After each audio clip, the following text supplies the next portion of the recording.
Oh, what's going on? What's going on? It's nighttime. We cruising for a little bit anyway. Yo, so looks like what I thought was gonna happen, has happened. Ramirez, the 140-pound champion, for the WBO and the WBC, has been ordered to face his mandatory for his WBO belt. And we all know that when it comes to the WBO, they don't mandate anything or order anything unless Bob Arum himself tells them, to do so. It's the reason why it's called the, what Bob orders belt.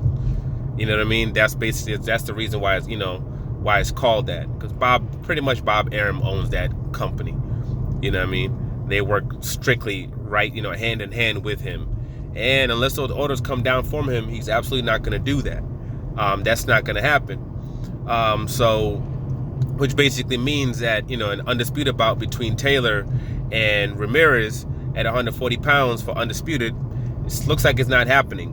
I'm not sure contractually what exactly the deal is with Taylor. So I'm not sure if they have like a 2-fight deal or 3-fight deal or how exactly that goes on. But I believe it's more of like a co-promotional type of situation. But when it comes to Ramirez, Top Rank owns Ramirez. You know what I'm saying? He's definitely, fully, run by Top Rank. So, I always thought that, due to the fact that Ramirez, he looked a little sketchy in his last fight, I just didn't see it happening. And also just due to the fact that in most cases, Top Rank wants to keep as many belts as possible. They don't necessarily like to do all these major unifications. They like to keep as many champions as possible. That's why you haven't seen like a Burchelt versus Herring even. You haven't even seen a bout like that. So I'm surprised. I'm not surprised that it's setting up Lomachenko versus Teofimo, just due to the fact that I think, Teofimo really was pushing for the fight, and also just due to the fact that both of them are with Top Rank, and they've been pushing Lomo forever, but he's never really reached that superstardom that they thought that he might be able to do, and they had a lot invested in him. And if somebody like a Teofimo can beat him, it'll catapult Teofimo to the next level, and he's a young guy who they can really just utilize for a long time. And I see him going up to 140 pounds and fighting for those belts, probably fighting either Taylor or Ramirez, I'm thinking. So I'm thinking they might be saving Ramirez for Teofimo even, or some type of situation like that. But yeah, as far as when it comes to undisputed at 140 pounds though, for right now, unfortunately it's not happening.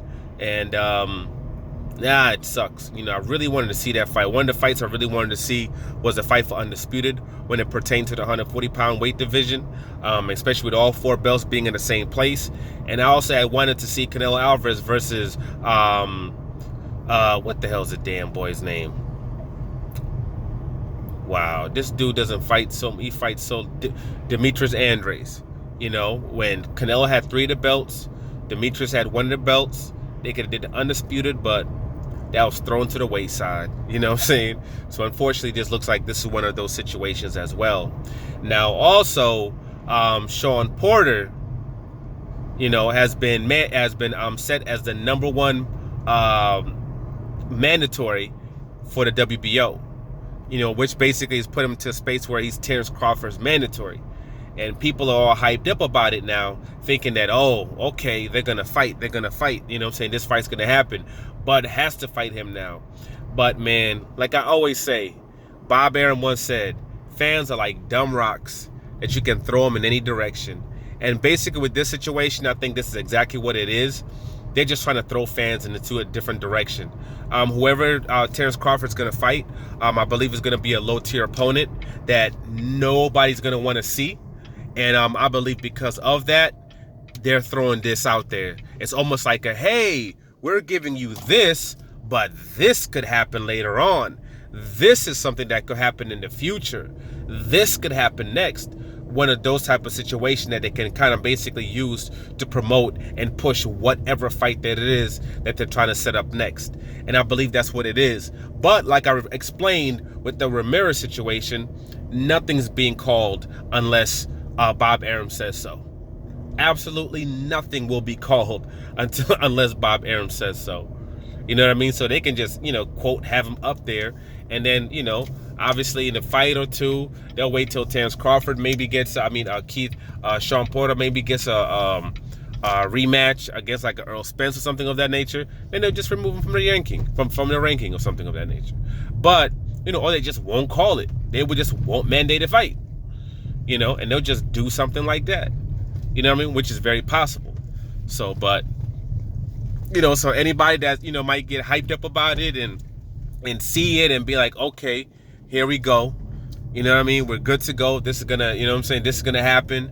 We're going to see, Terrence Crawford in against some stiff competition where we don't know who the winner is going to be and get all hyped up about it as if it's going to happen. Absolutely not. It's not going to happen. You know what I mean? If it was to, quote, happen, what would it be? If it was to happen, I think it'd be one of those situations where if they ordered it, I think it's one of those fights that would go straight to purse bid. PBC would win the purse bid, and PBC would force that fight to be on Fox. Basically, I think that's one of what that would be. I don't necessarily think it would be a joint thing. I don't think it would be a thing where Sean Porter goes to where do you call it? I don't think it's a situation where Sean Porter will go to fight over there just due to the fact that, for what? It would be completely unnecessary. It would be completely unnecessary for him to do so. He'd be in a space where he can put things into a situation where he can dictate, where he can kind of dictate, what he wants to happen. I mean, in that particular fight, where he can basically, his team can take control of the fight, and if as y'all seen, Top Rank is really not trying to spend money like that. You know what I mean? And they're not going to see the financial gains in that particular fight, like let's say a Fox, PBC, Al Heyman would. And they'd be willing to put up hefty money in order to have a big pay-per-view bout. So that's basically how, I believe it would happen. It'd be a situation where they lose the purse bid, Top Rank loses a purse bid, and the fight happens on Fox, PBC. Which would be a great thing. It'd be a great thing for Sean Porter. It'd be a great thing for Terrence Crawford, because for the first time in his career, it would actually be a fight where he's pushed and promoted the correct way. You know what I mean? It'll be a situation where you're going to see him in Shoulder Program on a regular basis. You're going to see him on the Fox channel on a regular basis. Ironically, all of a sudden, even ESPN might actually start to promote Terrence Crawford then. But you definitely would see a major push in a way that Terrence Crawford has never had before in his life. And you would see what it is like to, how the big events really go. You know what I mean? How the big events really happen. And it would be the biggest fight of his life. And it would generate funds like he's never seen. He's probably not going to get it. Sean, what's his name's probably going to get it. Bob Arum's probably going to be the one that would actually get those funds. But he'll see the pay-per-views generated. If they're able to have fans, he would see the type of gate that's generated. And he would, basically be able to see what his true worth is. Not what's being told to him. Not the BS that's being pushed to him. And it'd be an awesome thing and it's a situation where I think it would be a very tough fight, for him. I think it would be a tough fight for Sean Porter. But Sean Porter he's a seasoned veteran who's been in there with Danny, who's been there with Spence, who's been in there with Keith Thurman. He's been in there with the best, so it wouldn't be a situation where he's seeing something he's never seen before, but I believe this is probably a situation where Terrence Crawford still would come out victorious, long as he doesn't push the issue like he has in these other fights. In these other fights, he gets hit, and his reaction, his instinct is to push to push the pace to try to get to these guys. That's what he usually does. Let me get back at him. You can't do something like that with a Sean Porter. But as long as he's intelligent and he's smart with it, I think it's a fight where he ends up winning in a 12-round decision.